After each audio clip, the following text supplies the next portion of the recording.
좋아요, 구독.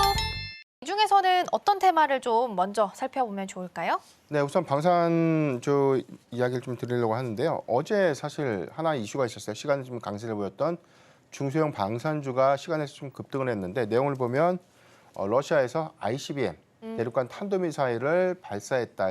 이래서 향후에 좀 확전 가능성들이 좀 더 커지면서 오히려 이제 지정 확정 리스크가 좀 고조되는 그런 우려감들이 좀 반영이 좀 됐었고, 오늘 시초에는 이 푸틴 러시아 대통령이 좀 메시지 발표했죠. ICBM이 아니라 중거리 탄도 미사일이었다. 이 부분은 신형 중거리 미사일 좀 보낸 것이다라고 했고, 미국의 경우에도 맞는 것 같다라는 좀 메시지를 좀 냈기 때문에 해당되는 어떤 방산주 수급이 일부 시초보다는 조금 더 반감된 그런 흐름들 좀 보여주고 있지만, 중요한 부분들이 사실 이 방산주를 좀 바라봤던 부분들이 일부 좀 트레이딩 효과이냐 아니면은 뭐 그 내년도 그리고 그 다음해까지 가는데 수주 변동성들을 좀 더 봐야 되는 구간인가. 지금 뭐 방산빅포의 경우에는 주가 부근도 사실 일봉 주가 구간에서 굉장히 좀 고가에서 최근 조정을 좀 받았기 때문에 아직도 좀 부담스러운 자리다라고 좀 많이 좀 판단하는 그런 경향도 좀 있으시고요.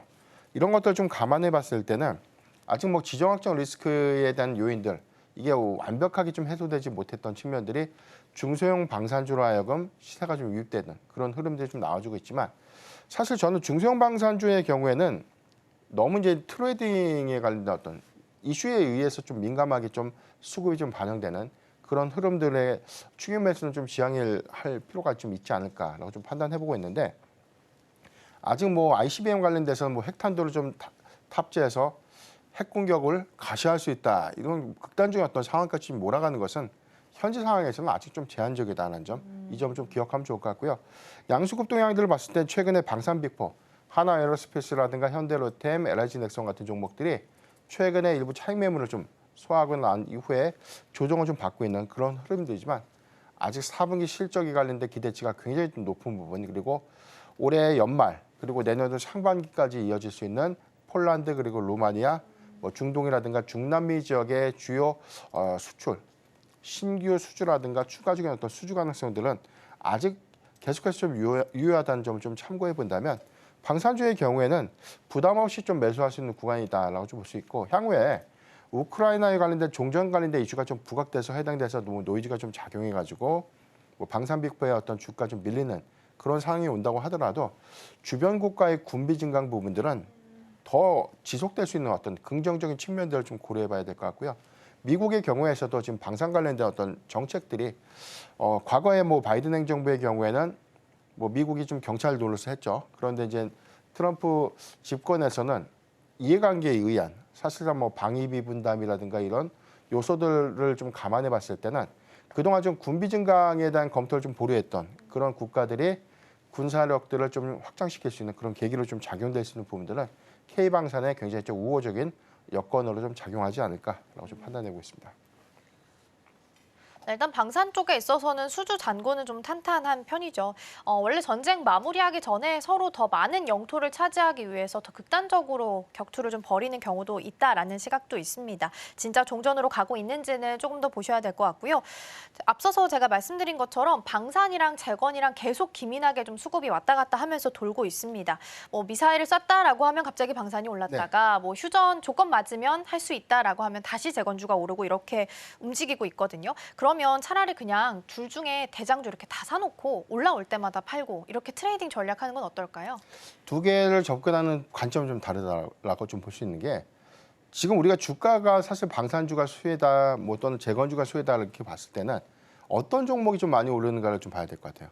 많이 오르는 종목들에 대한 이면을 보면 굉장히 시가총액이 낮은 소형주들이 좀 대부분이고, 해당되는 이 재무제표를 봤을 때는 영업이익이 전무합니다.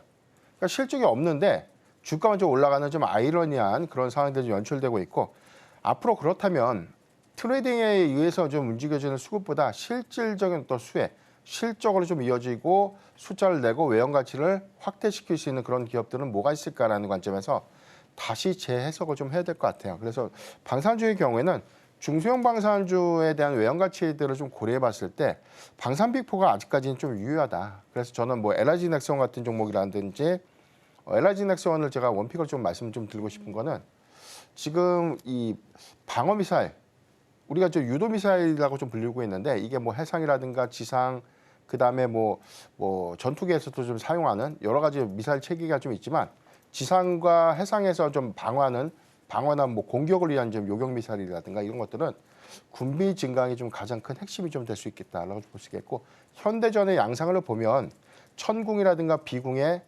향후 어떤 수요들은 크게 좀 증가됐는 부분 그리고 뭐 지상군의 어떤 이 확대 같은 부분들은 뭐 K2 전차라든가 장갑차의 도입들이 좀 더 커지는 부분에서는 뭐 하나 에어로스페이스라든가 현대로템에 좀 기회가 좀 될 수 있는 그런 점들을 좀 고려를 좀 해야 될 것 같고요. 우크라이나 재건주의 경우에는 현재 중소형주가 사실 수급에 의해서 좀 많이 움직여지는 경향들이 좀 있는데 사실 우리가 뭐 우크라이나가 종전을 하고 전후복구 체계로 좀 접어들게 된다면 그러니까 한국에서 실질적인 수혜주는 저는 없다고 봅니다. 왜냐하면 항상 우리가 역사적으로 보면 전후복구의 가장 큰 수혜주는 이웃 국가예요. 한국이 6.25 전쟁 이후에 일본이 가장 큰 수혜를 받죠. 마찬가지로 우크라이나전의 가장 큰 수혜는 폴란드가 좀 될 수 있죠. 그리고 지금 재건 관련된 펀드도 EU에서 현재 좀 추진을 좀 하고 있는 규모, 전체 한 57조 원, 60조 가까이 좀 전후복구 관련된 어떤 투자금들을 좀 모집하고 있고 그렇다면은 좀 국내의 어떤 중소형 건설주들이 좀 진입할 수 있는 여건들을 좀 제한적이다라고 좀 볼 수 있겠고 대형 건설사들의 어떤 기회 여부. 그래서 저는 차라리 중소형 건설주를 좀 매수한 것보다는 건설기계 섹터를 좀 더 관심 있게 보자라고 좀 말씀드리는데 건설기계 업종들의 글로벌 점유율들이 굉장히 높아지고 있고 미국향 공급량들을 좀 감안해 봤을 때는 뭐 전진 건설 로봇이라든가 HD 현대 건설기 같은 그런 종목들의 경우에는 실질적인 어떤 수혜로 좀 이어질 수 있는 측면들을 고려해 보자라고 좀 말씀드리겠습니다. 지금 바로 구독을 눌러보세요. 실시간 경제 뉴스, 투자 전문가들의 다양한 시황과 정확한 분석, 또 알찬 투자 정보까지 신뢰할 수 있는 저희 서울경제TV와 함께하세요.